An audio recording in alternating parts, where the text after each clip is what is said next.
सब हाथ की सफाई है। उसने हाथ खड़े कर दिए, मेरे हाथ पांव फूल गए, मेरा हाथ बहुत तंग है। अपना हाथ आजमा कर देखो। दोस्तों आप देख रहे होंगे कि इन सभी सेंटेंसेस में हाथ आ रहा है। हाथ तो इंग्लिश में क्या बोलते हैं, इस वीडियो में देखना मैं क्या करता हूँ। इतने सारे हाथ वाले सेंटेंसेस है, लेकिन एक बार भी हैंड का यूज करूँ तो बता देना। ऐसा इसलिए होगा क्योंकि इन सब में ना हम लिटरली हैंड की बात नहीं कर रहे हैं, हाथ की बात नहीं कर रहे हैं। इनका मीनिंग थोड़ा अलग है, इनको लिटरली नहीं लेना। इनका मतलब थोड़ा अलग निकलता है, शाब्दिक अर्थ नहीं है, इनके अंदर कुछ और छुपा हुआ मतलब है। जैसे सब हाथ की सफाई है, मतलब जादू वादू कुछ नहीं होता, ये तो हाथ इतनी तेजी से चलाता है कि पता नहीं चलता, ऐसा लगता है जादू हो गया। तो ये जादू है, हाथ की सफाई है।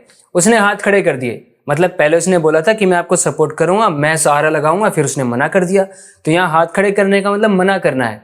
मतलब इन सब में शब्द हाथ का तो इस्तेमाल हो रहा है, लेकिन लिटरली हम हाथ कह के इस हाथ की बात नहीं कर रहे, थोड़ा अलग मतलब है। तो उसी हिसाब से तरीके से सही मीनिंग कन्वे करते हुए इंग्लिश में इन बातों को कैसे एक्सप्रेस आप करेंगे, आप इस वीडियो से सीखने वाले। इस वीडियो में एंड तक बने रहो, मैं आपको बहुत अच्छे से सिखाऊंगा कि इन बातों को इंग्लिश में कैसे कहना है, इंग्लिश के स्टाइल में। ये नहीं कि लिटरली ट्रांसलेट करेंगे वर्ड फॉर वर्ड, गलत हो जाएगा। समझते हुए प्रॉपरली इंग्लिश में जो अच्छे फ्रेजेस है, जो इंग्लिश में यूज करना बहुत सही होता है, वो आप इस वीडियो से सीखेंगे।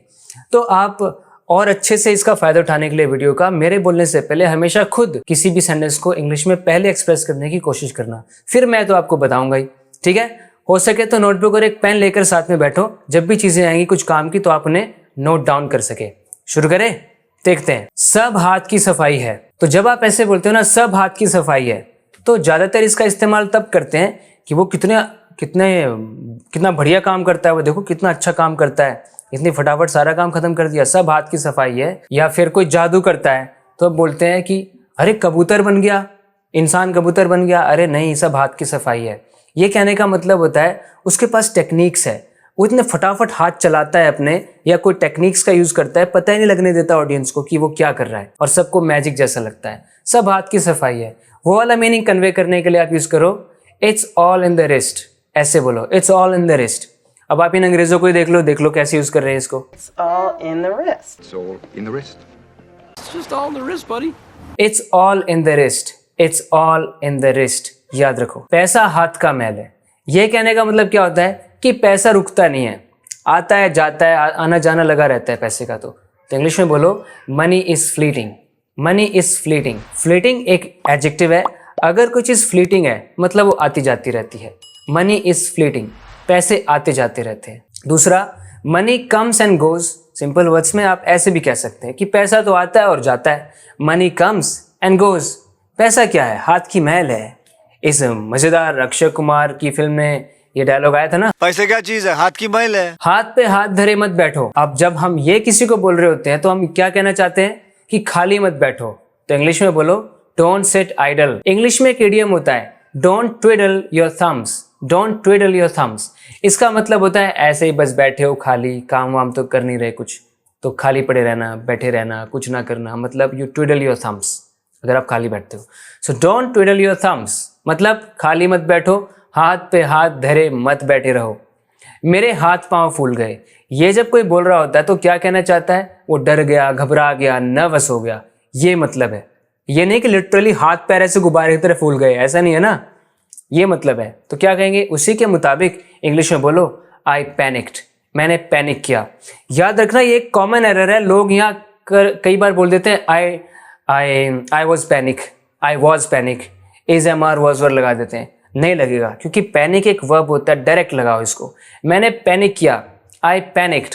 आई गॉट फ्लस्टर्ड, मैं फ्लस्टर्ड हो गया, बहुत नर्वस हो गया, बहुत घबरा गया। I didn't know what to do, I was confused, I was puzzled and I was nervous and I was not comfortable. I was not confident about myself. I got flustered. मेरे हाथ पांव फूल गए, मेरा हाथ बहुत तंग है।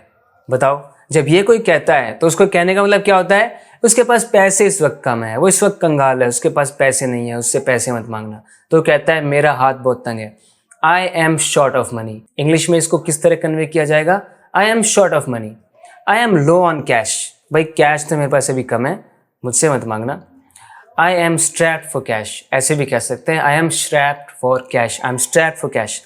इसमें से कुछ भी कहो, सबका मतलब ये है कि ना I am broke, I don't have that much money right now, I am penniless, I don't have much money। मेरा हाथ बहुत तंग है, I have fallen on hard times, I don't have enough money right now, so वो लड़का मेरे हाथ से निकल गया। जैसे सिचुएशन देखो, मैं किस सिचुएशन की बात कर रहा हूँ। जैसे एक लड़की है, उसके पास रिश्ता आया था एक बहुत अच्छे लड़के का, और कुछ बात आ गई जिसकी वजह से वो रिश्ता आगे नहीं बढ़ पाया, मतलब रिश्ता नहीं बना। तो कह रही है वो लड़का मेरे हाथ से निकल गया है। तो कहेगी आई missed out on that boy, उस पर तो मैंने मिस आउट ऑन कर दिया। You miss out on something और समबडी, मतलब कोई ऑफर था, कोई सुनहरा ऑफर था, कोई अपॉर्चुनिटी थी, आप उसको मिस आउट कर देते हो, मतलब आप उसका फ़ायदा नहीं उठा पाते। So I missed out on that boy.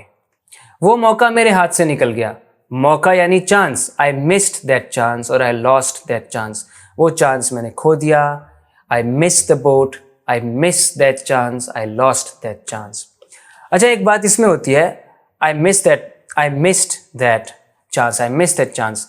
जब हम इसको फास्ट बोल रहे होते हैं, आई मिस्ड दैट चांस, तो हो सकता है शायद इनको मिस सुने, ना कि मिस्ड, तो उससे कोई फर्क नहीं पड़ता। आपको पता तो है ना कि वो मिस्ड है। जब हम बोल रहे थे ना शॉर्ट में, आई मिस्ड दैट चांस, तो ज़रूरी नहीं है आप ऐसा फोकस करके बोलोगे आई मिस्ड दैट चांस। ऐसे बोलने से आप ऑकवर्ड साउंड करोगे और मेहनत भी ज़्यादा लगेगी, बहुत एफर्ट लगेगा, ज़रूरत नहीं है। सिंपली बोलो आई मिस्ड दैट चांस। बेशक वो मिस्ड ना सुनाई दे, आपको पता है कि वो सेकेंड फॉर्म है, वो पास्ट टेंस है। कोई ये नहीं कहेगा कि आपने मिस्ड नहीं बोला, दे वोंट से दैट। तो आपको proper I missed that chance बोलने की जरूरत नहीं है।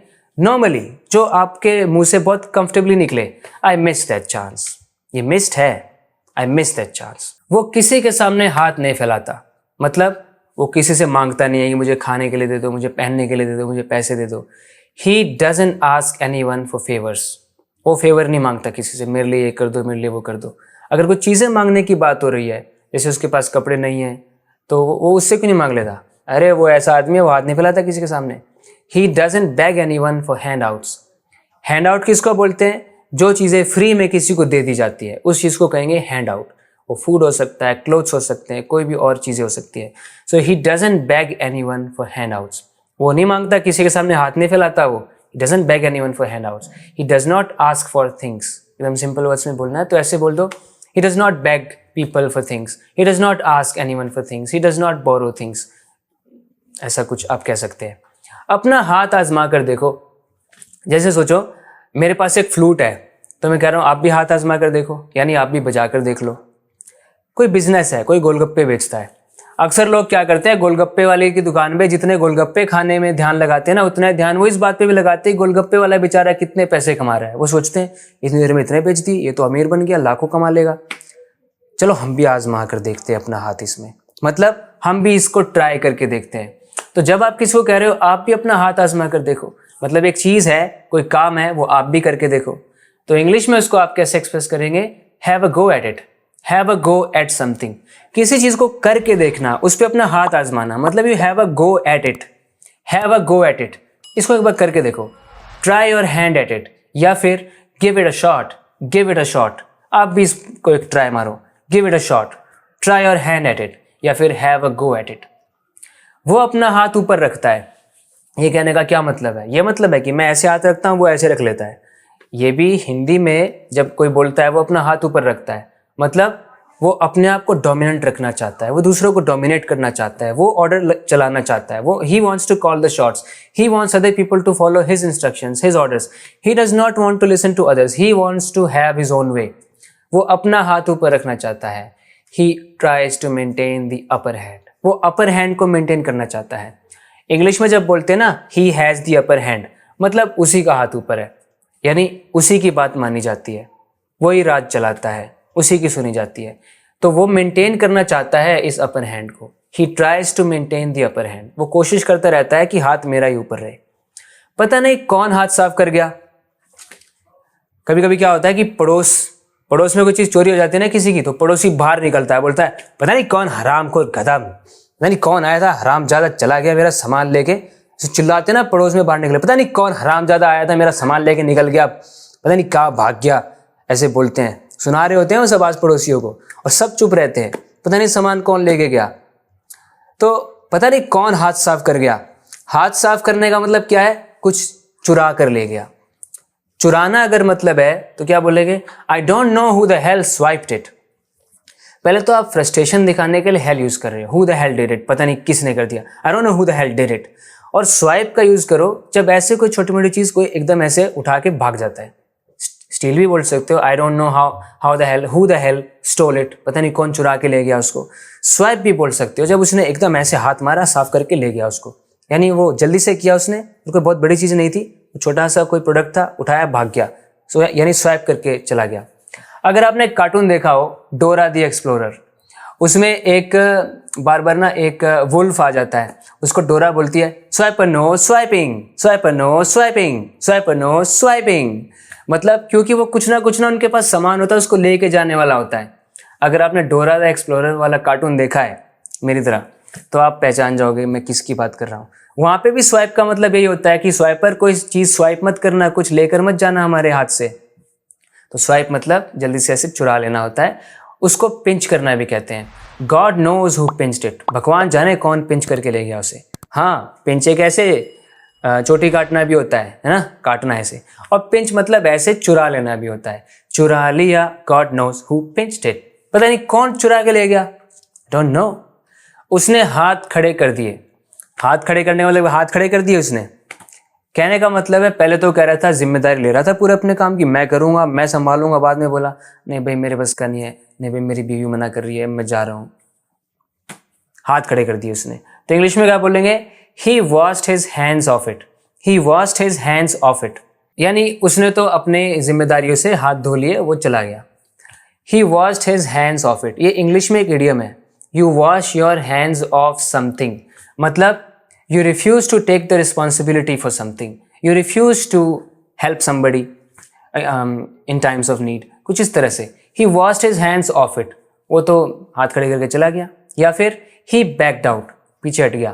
पहले तो बोल रहा था वो मैं मदद करूंगा, मैं काम करूंगा, फिर उसने बैक आउट कर दिया, he backed out। तो देखा दोस्तों, हाथ के ऊपर मैंने वीडियो बनाई, कैसी लगी आपको ये अपने हाथ से कमेंट करके मुझे बताना, और हाथ से लाइक करना वीडियो को, यानी उंगली से, You know what I mean। तो दोस्तों, इसी तरीके से आप अपनी इंग्लिश को इम्प्रूव करते रहना चाहते हैं तो फिर से वही बात बोलूंगा, इस चैनल को सब्सक्राइब जरूर करें। इस तरह के वीडियोस आपको मिलती रहेंगी।